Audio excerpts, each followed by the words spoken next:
कैसे हैं आप लोग? उम्मीद करते हैं अच्छे होंगे। आज हम लोग एक नया चैप्टर स्टार्ट करेंगे जिसका नाम है रैखिक समीकरण। ठीक है, बेसिकली चैप्टर का नाम है समीकरण और इसमें जो हमको पढ़ना है वो है आपका रैखिक समीकरण। ठीक है, रैखिक समीकरण या रेखीय समीकरण। तो समीकरण वो भी यहाँ पर हम एक चर में पढ़ेंगे। अब ये चर क्या है भैया? एक चर में। ठीक है, अब जरा समझिए, जब आपको मैंने बीजीय व्यंजक पढ़ाया था तो वहां मैंने आपको बताया था कि चर क्या होता है, अक्षर क्या होता है और क्या बोलते हैं व्यंजक क्या होता है, बीजीय व्यंजक क्या होता है, कैसे दो व्यंजकों को जोड़ते हैं घटाते हैं, और बताए थे कैसे राम के पास श्याम से 2 रुपए अधिक है तो राम के पास, इस तरीके के क्वेश्चन काफी कराए थे ना। तो बस उसी का थोड़ा एक्सटेंशन है। यहाँ हम लोग पहले जानेंगे समीकरण वगैरह क्या होता है, उसके बाद धीरे धीरे जो हम लोग उसको हल करने का भी प्रयास करेंगे। तो सबसे पहले आइए देखें कि इस चैप्टर में हमको पढ़ना कितना। ठीक है, तो सबसे पहले आपको बताना है हम आपको बताएंगे गणितीय कथन का अर्थ। ये गणितीय मैथमेटिकल स्टेटमेंट क्या होता है, मैथमेटिक स्टेटमेंट क्या होता है, गणितीय कथन का अर्थ, गणितीय कथन का अर्थ। फिर सेकंड आपको पढ़ना है रेखीय समीकरण, रेखीय समीकरण, रेखीय समीकरण एक चर में, रेखीय समीकरण एक चर में। यहाँ आप जो भी रेखीय समीकरण अभी आप जब जानेंगे, बेसिकली मैं बता दूं ऐसा समीकरण जिसकी चर की अधिकतम घात 1 होती है वो रेखीय समीकरण होता है। तो यहाँ आप रेखीय समीकरण पढ़ेंगे लेकिन एक चर में। और यहाँ पर जो विधि इसको हल करने के लिए हम लोग यूज करेंगे वो त्रुटि एवं प्रयत्न विधि, त्रुटि एवं प्रयत्न विधि। तो ट्रायल एंड एरर मेथड, त्रुटि एवं प्रयत्न विधि।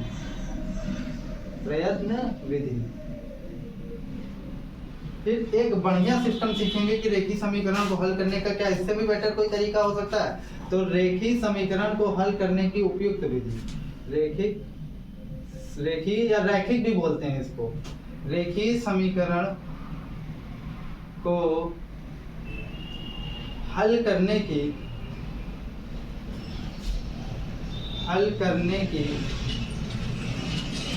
उपयुक्त विधि, मतलब और इससे अच्छी विधि वो सीखेंगे। एक विधि और इसमें हम लोग सीखेंगे। फिर हम लोग सीखेंगे आज ही मतलब इसी चैप्टर में कि दैनिक जीवन पर आधारित, कि इसका डेली लाइफ में क्या यूज है, दैनिक जीवन में आधारित या दैनिक जीवन पर आधारित रेखीय समीकरण के वार्तिक प्रश्न, जो बोलचाल की भाषा में ना उसे बोलते हैं वार्तिक प्रश्न, उसको देखेंगे कि क्या होगा सीन।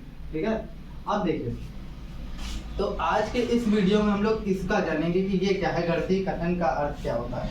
तो गणितीय कथन का अर्थ हम लोग सबसे पहले हेडिंग में डाल लेते हैं, गणितीय कथन का अर्थ।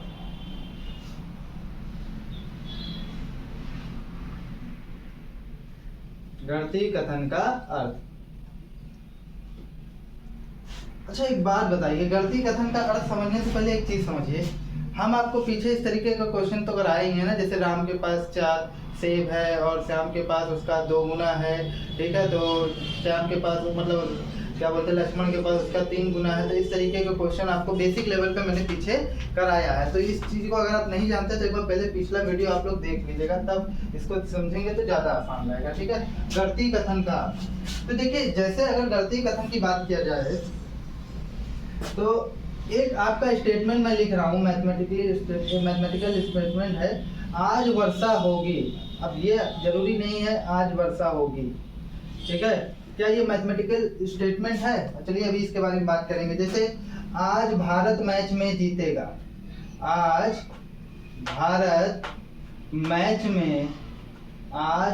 भारत मैच में जीतेगा। आप जब तक मैच पढ़ेंगे ये गणितीय कथन आपका साथ नहीं छोड़ेगा। बीएससी फर्स्ट ईयर में हम लोग मैथमेटिकल स्टेटमेंट पढ़ते हैं वहां पर और अच्छे से। ठीक है, ये आपका इंटर में भी है, 11 में भी है। आज भारत मैच जीतेगा। ठीक है, 6-8 से बड़ा है, 6-8 से बड़ा है, 6-8 से बड़ा है। अच्छा एक बात बताइए, देखिए एक और ले लेते हैं हम लोग कि 5 जो है वो बड़ा है, 5 इज ग्रेटर देन 3, ये ले लेते हैं। ठीक है, अब इसमें थोड़ा सा देखिए और समझिए, आज वर्षा होगी, क्या ये कंफर्म है क्या वर्षा होगी? तो ये निश्चित नहीं है कि जरूरी है, नहीं है, हो भी सकती है और नहीं भी हो सकती है। ये द्वंद का सिस्टम है कि हो सकता है हो भी जाए और ना भी हो जाए।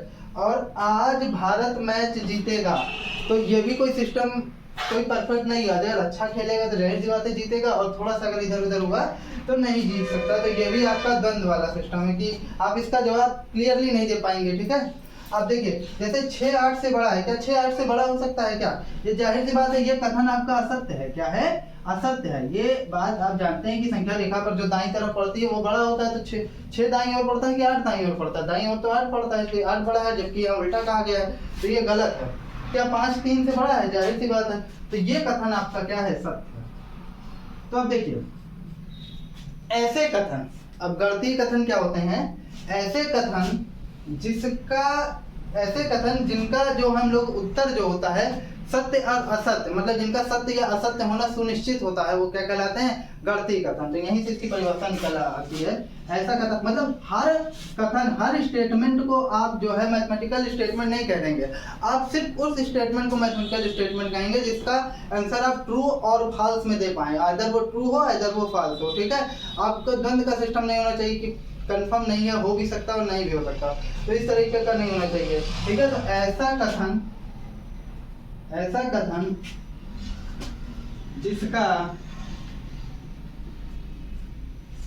जिसका सत्य अथवा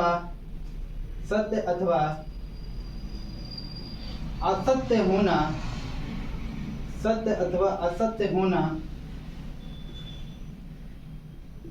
सुनिश्चित होता है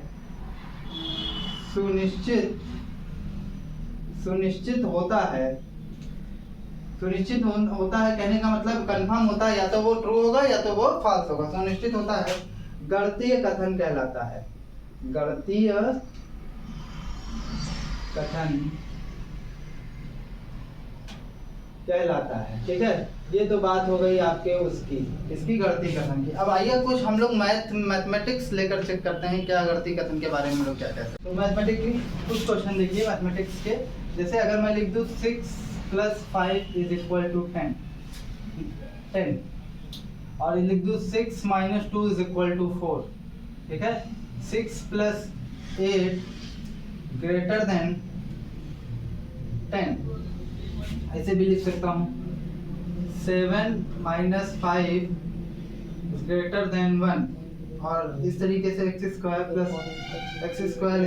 9, 2x + 5 = 7 और x + 1 = 3। ठीक है, अच्छा इस स्टेटमेंट के बारे में आप क्या कह सकते हैं? ये स्टेटमेंट आपका ठीक है ट्रू है कि फॉल्स है? ट्रू है ना, तो ये मैथमेटिकल क्या बोलते हैं स्टेटमेंट है, मैथमेटिक्स स्टेटमेंट है, तो ये ट्रू नहीं है क्योंकि 6 5 11 होता है और यहाँ 10 ही है। तो ये क्या है? असत्य कथन है। कैसा कथन है? असत्य कथन है। ठीक है, फिर आप सेकंड वाला देखिए, 6 में से 2 गए 4, ये क्या है आपका? ये भी एक कथन है और ये आपका सत्य है क्योंकि 6 में से 2 जाएगा 4 हो जाएगा। देखिए 8 से 14 होता है, लेकिन 14 10 से बड़ा होता है, बिल्कुल होता है, तो ये भी कथन आपका क्या है? सत्य है। ठीक है, तो ये मैथ के हम टर्म में देख रहे हैं कि कथन क्या होते हैं, मतलब मैथमेटिकल स्टेटमेंट क्या होते हैं। देखिए ये सब मैथमेटिकल स्टेटमेंट है क्योंकि सब का आंसर आप ट्रू और फॉल्स में दे पाएंगे। ठीक है, अब देखिए 7 में से 5 गए 2 और 2 1 से बड़ा होता है, तो ये भी बात क्या है आपकी?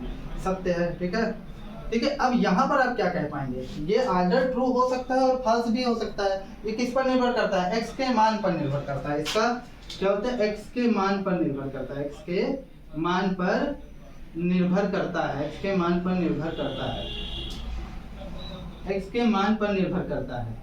अब इसी तरीके से यहाँ पर नीचे देखिए, इसकी भी सत्यता जो है सत्यता x के मान पर निर्भर करता है। x के मान पर निर्भर करता है, मतलब आप दे तो सकते हो इसका आंसर सत्य है कि असत्य, लेकिन अब आपको ये देखना पड़ेगा कि x का मान क्या रख रहे हैं, उस हिसाब से दे पाएंगे। निर्भर करता है। ठीक है, अब नेक्स्ट और इसको भी देखिए, अगर यहाँ पर भी क्या होगा? इसका भी जो सत्यता जो है x के मान पर ही निर्भर करेगी। अब क्या कुछ लोगों के दिमाग में आएगा कि कैसे निर्भर करेगी x के मान पर? जैसे एक ही समीकरण मैं ले लूँ, x² = 9, तो अगर मैं x की वैल्यू -3 का स्क्वायर -3 रखूं या 3 रख दूं, ठीक है, x की वैल्यू 3 हो या -3 हो, 3 हो या -3 हो, तब ये कथन क्या है आपका सत्य है, अन्यथा ये कथन आपका क्या है असत्य है। बाकी सब के लिए असत्य है। तो सत्यता किस पर निर्भर की, अगर अगर आप x को 3 और -3 वैल्यू देते हैं तो सत्य है, नहीं तो ये असत्य है।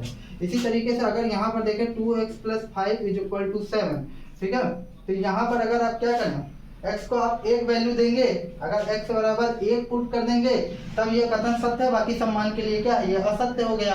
इसी तरीके से ये वाले लास्ट वाले इक्वेशन में देखिए, ठीक है, x + 1 = 3, तो यहाँ पर आप x को 2 वैल्यू दे देंगे तब जाकर ये कथन क्या होगा सत्य होगा। तो इसकी भी सत्यता और असत्यता बताई जा सकती है, ऐसा नहीं कि नहीं बता पाएंगे, आप बता पाएंगे बिल्कुल, लेकिन x के मान पर निर्भर करता है कि x का मान क्या है, ठीक है। तो इस तरीके के ये सब क्या है आपके मैथमेटिकल स्टेटमेंट है, ठीक है, इसको हम लोग गणितीय कथन कहेंगे। क्या है ये गणितीय कथन, क्यों गणितीय कथन है, क्योंकि इसका उत्तर हम लोग सत्य और असत्य में दे सकते हैं। अच्छा देखिए, तो देखिए जितने भी कथन है, कुछ कथन जिसमें है जिसमें बराबर का चिन्ह लगा है ना, ये देखिए, तो ये कथन क्या होंगे जिसमें ये बराबर का चिन्ह समानता का चिन्ह कहलाता है। तो ये सब कथन आपके समानता सूचक कथन है। कैसे कथन है, समानता सूचक कथन है। तो इसी के साथ हमारा वीडियो समाप्त होता है। अगर आपको वीडियो अच्छा लगे कमेंट, लाइक और सब्सक्राइब कीजिए।